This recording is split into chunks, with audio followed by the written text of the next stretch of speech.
Hello, and this is Dr. Terry Daniels, and welcome to the Rhythm of Business podcast.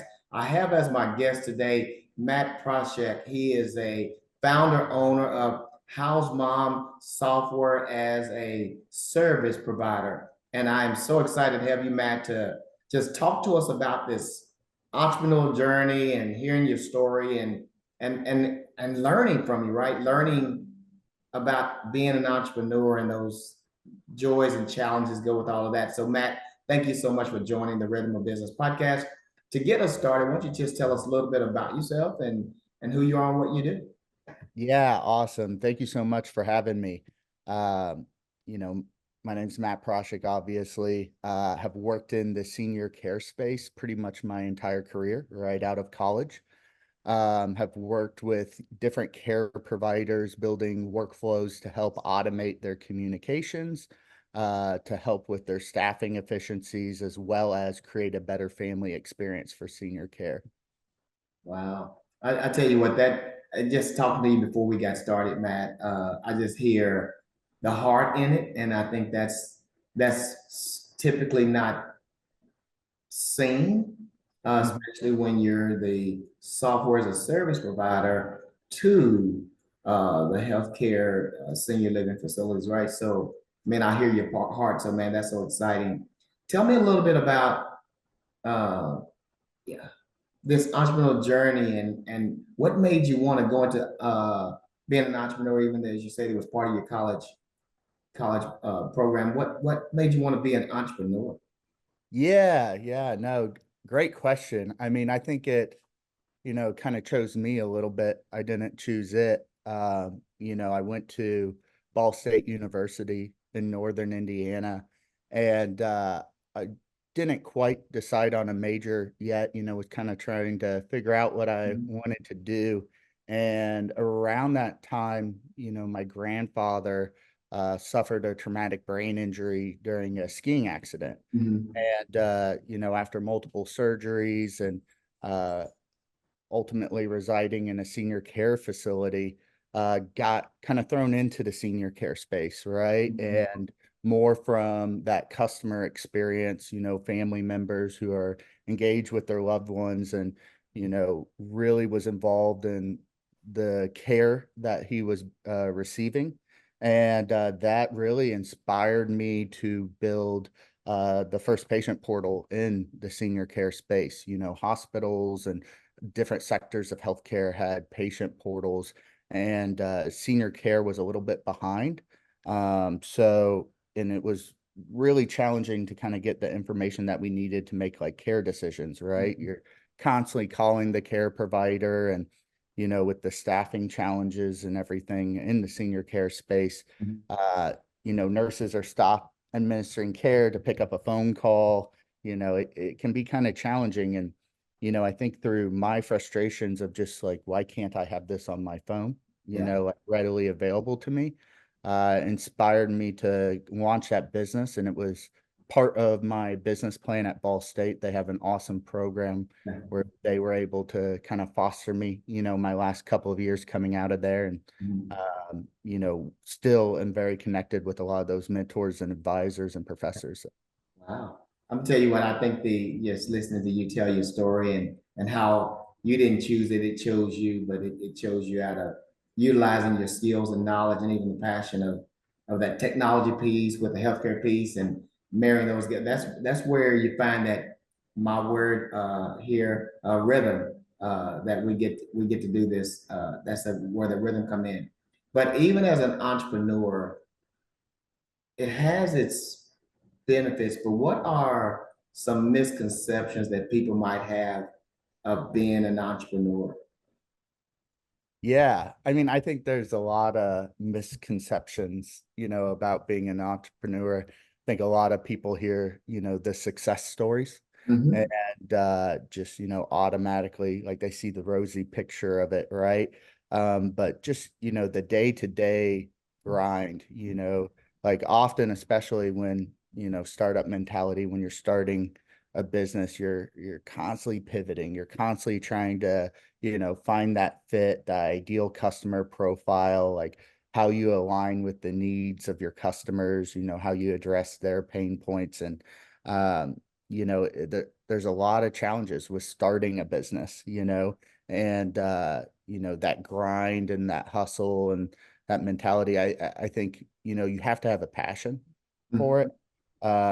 It is definitely not all sunshine and rainbows, but to go through the lows, like the highs are even more valuable, right? Like that experience, like being able to earn it and, celebrate those achievements is just, it makes it all more special, Yeah. right?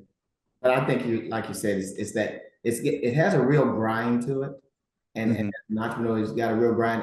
Are there some benefits in terms of managing time and those things? Yes, sort of, but you got to keep the grind going. Hmm. Even though you come out of the gates and you have that startup and you have that honeymoon period, so to speak, but then after that settles down, it's a grind and it's always a grind and it's always a grind. And that's where you find that rhythm to really keep everything going. But if you think about that, Matt, how do you find balance, man? Because you got to grind. I mean, to keep it going, how do you find balance? Do you work 24 hours a day, 7 days a week? Where do you find that balance? Yeah, definitely. I mean, I think balance is really important. Burnout for founders is in technology and startup space is very relevant, and it's hard. I think, it's a constant challenge because, when you build something, it kind of becomes a part of you, right? Yeah. But you have to make sure that you're taking care of yourself, right? So, one of my board members once described, being a CEO as, hey, there's 500 white balls dropping on you at once, and you have to catch the three red ones, Yeah. right? And I think after doing this, for the past 10 years, what in my personal development, what I'm really starting to hone in on is like focusing my time on the important task, right? Because when you start something in your company, you're doing everything, right? And as you grow, you're bringing on people that align with your vision and want to be a part of building something bigger than themselves. And you have to then start delegating your time because you can't be the best person at everything in your company, right? Like you need to be able to see that shift, as your growth journey, accelerates. And, that's just been really interesting to see, not only my personal development, but then the personal development of the team members that we've brought on. And, I'm really like confident, like we have a rock star team. Like just, it becomes almost like a family, when people believe in one vision, and every day you guys are grinding towards that one vision. It's a really special thing.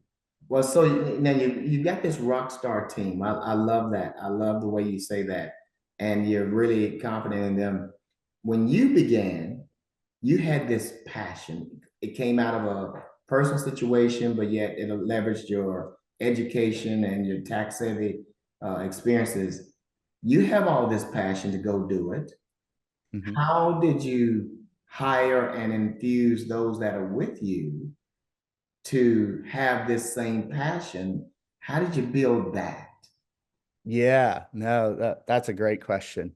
I mean, I think, especially as a startup, like you're competing, against very high salaries in technology industry. And, you have to have engineers, like you have to have technical people, customer success people, account managers, all of these different roles. And, I think what we found, being our advantage is like in the first interview question we ask everyone and really dive into it is, do you think you're capable of building something bigger than yourself?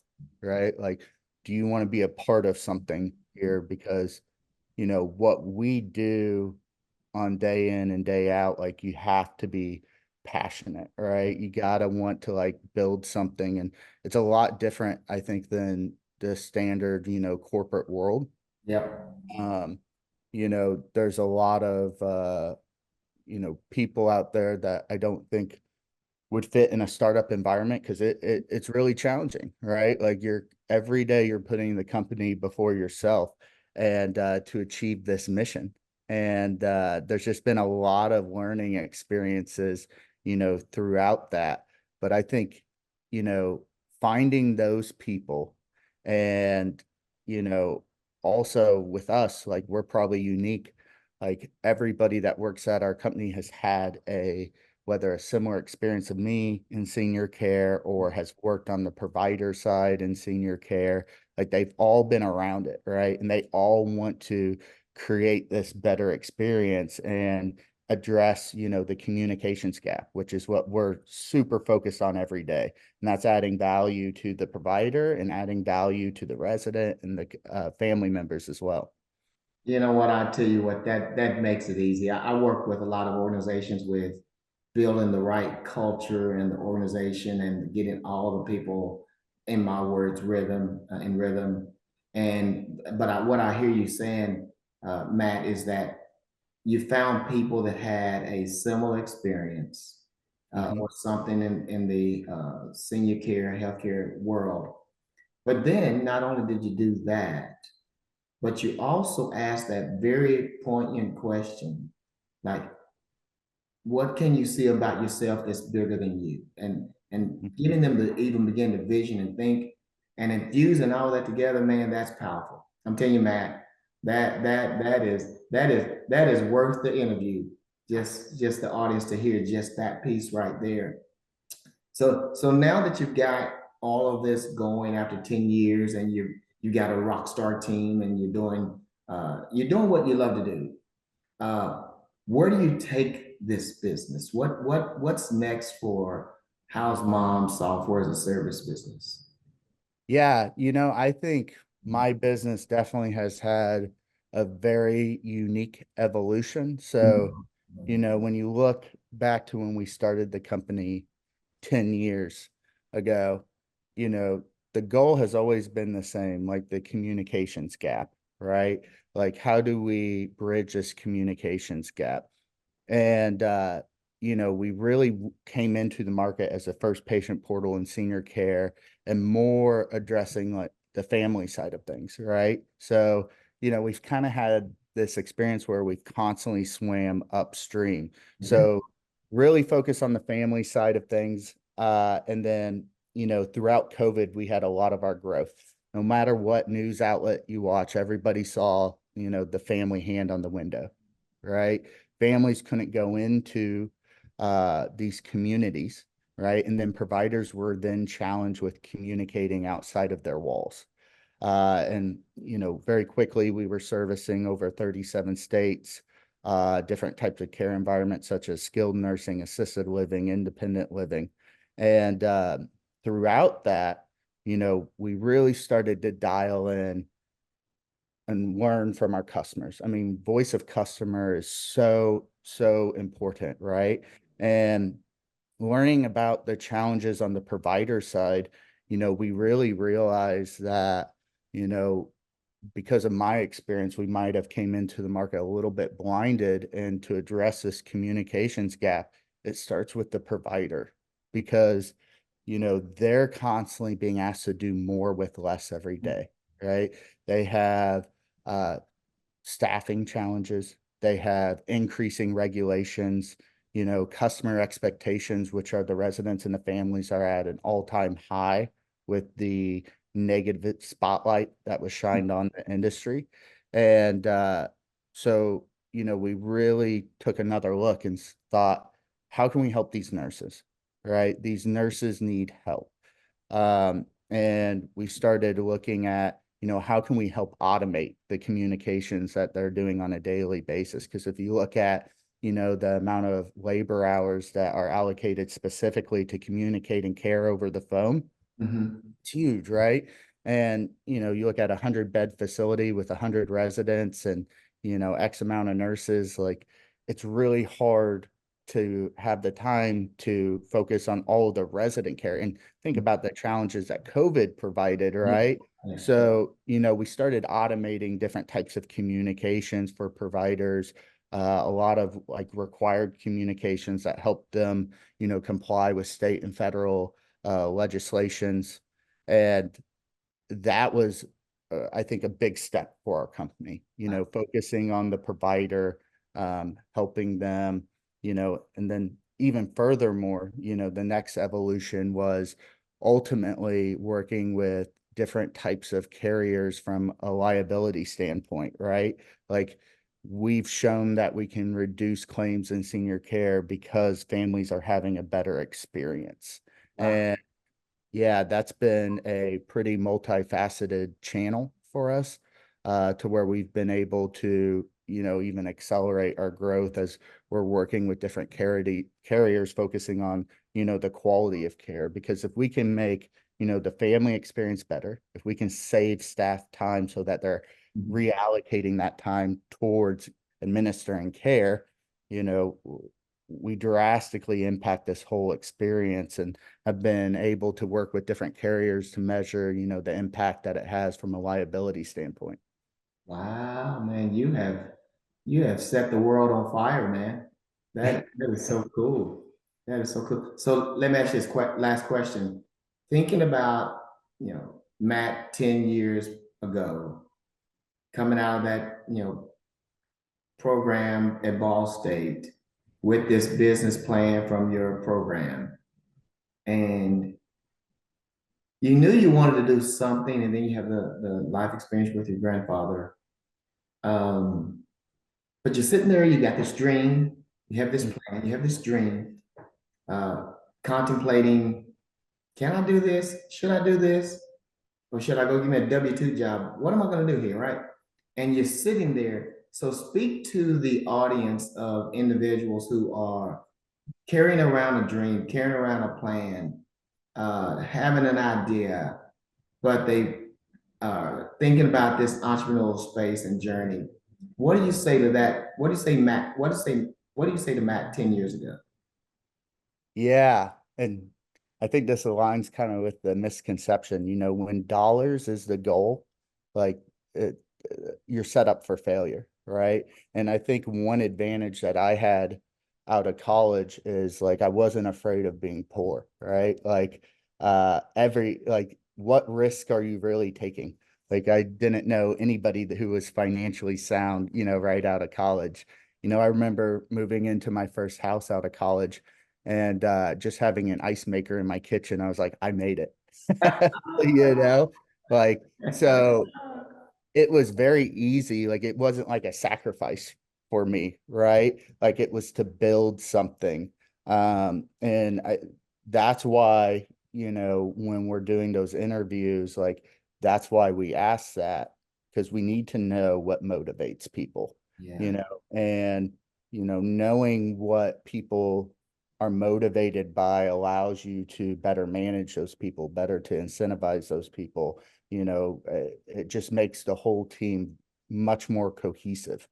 Wow. When money is the goal, it's the wrong reason to launch into it. I love that statement there. That's very insightful to say it like that. And um haven't heard that one, but that is very insightful. Matt, I'll just say you're a young man with a lot of wisdom, man. And so really appreciate just sharing your story. And I mean, you really tell it in such a way that resonates. And so I really appreciate you sharing that with the Rhythm of Business podcast and our audience, man. That's awesome. Thank you so much. I appreciate it. All right. To the audience, thank you so much for listening to another episode of the Rhythm of Business podcast.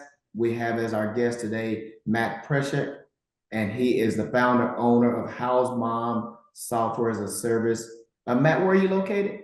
Indianapolis, Indiana. Indianapolis, Indiana. So if you're looking for, he's national, so he's not just Indianapolis, but if you're looking for someone to help you with your communication with related to healthcare and senior living, reach out to House Mom and Matt at Indianapolis, Indiana. Thank you so much for joining. Come back and listen to a future episode of The Rhythm of Business. This is Dr. Terry Daniels, your host. Thank you so much and have a great day. Thanks, Matt. Thanks, everyone.